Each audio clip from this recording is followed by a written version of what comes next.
Jurassic World Fallen Kingdom introduced us to many dinosaurs that had previously never before been seen on screen in the series. Carnotaurus, Sinoceratops, and Stygimoloch are a few new creatures that were given pretty awesome scenes in their own right, but a select few other dinosaurs haven't really been talked about that much following the blockbuster's release. Fair warning, these dinosaurs supposedly have a very important role in the overarching Jurassic lore for the franchise. However, their exact standing in the canon is something of a debate as of right now. Today, we're going to be discussing the taxidermied specimens that Benjamin Lockwood had on display in his own personal museum.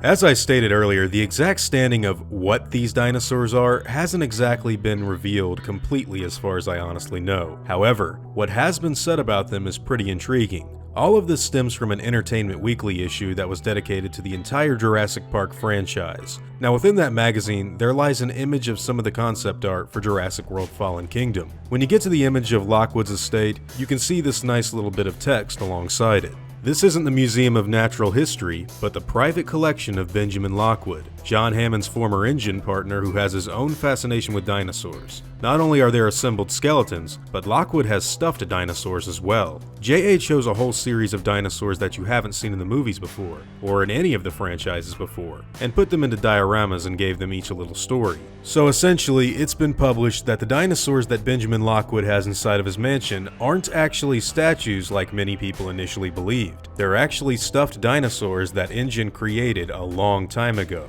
Now, if this is 100% accurate, I find this to be incredibly fascinating and one of the coolest things about Lockwood's character. You see, most of these creatures aren't actually on InGen's official list, and the ones that are on the list are slightly different to what we know them to actually look like.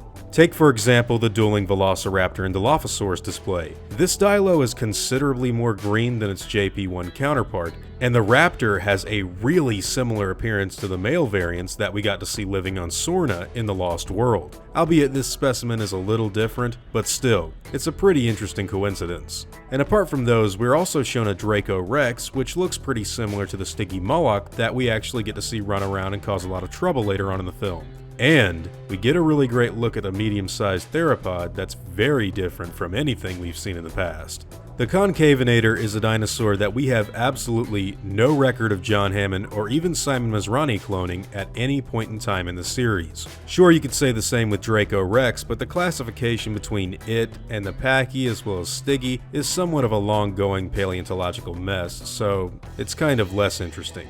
But the Concave Inator is different. If Lockwood has one in his own personal possession, stuffed and set up in an elaborate display, does this mean that he and Hammond cloned it way back before 1993? And if so, why wasn't it on the list? Sure, we've seen dinosaurs that were cut from that list before in the past, with well-known examples like the Troodon and Tylosaurus, as well as the illegally cloned Spinosaurus and Ceratosaurus from JP3, but Concave Inator hasn't been featured in much of anything canon up until this point.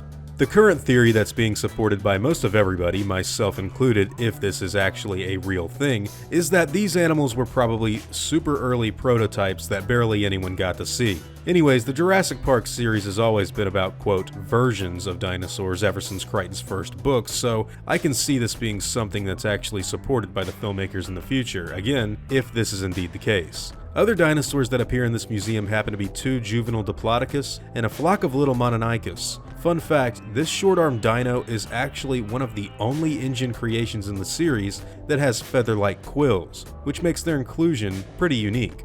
Also, Lockwood's personal gallery comes complete with an animal that many Jurassic fans have wanted to see ever since the release of the original movie, and that's the iconic Permian Beast known as the Dimetrodon. And I'm not gonna lie, it looks pretty awesome. Definitely a design that I'd love to see living and breathing at some point down the road. In conclusion, I guess I should really reiterate that from my own personal standpoint, I can't say that I know for a fact that these are indeed prototype specimens from Jurassic Park's past. I have a feeling they really are, but I don't want to lead any of you guys astray just in case this turns out to be something a magazine just published to get some attention. Nevertheless, I do find these statues to be really well designed, and they happen to serve as one of the most memorable areas in the series for me. But what do all of of you guys think about these so-called taxidermied specimens? Are you of the opinion that they were once living, breathing dinosaurs? Or do you think that they're simply nothing more than statues and that Entertainment Weekly has a lot of explaining to do? Whatever your take may be, I'd love to hear your thoughts in the comments down below. Now before I go, I want to thank all of my game wardens, as well as all of my InGen executives. I'd also like to thank all of my park workers and InGen hunters as well. It really means the world to me that you guys continue to support what I do, and I seriously am extremely thankful for everything that you guys do to help. It honestly means the world. Now I'd like to thank you all for watching this video, and hope that you all enjoyed today's content. If you feel like I deserve it, I'd appreciate the like, and hope that you'll consider subscribing if you're interested in hearing from me again. I'll see you all in the next video, guys. And as always, take it easy.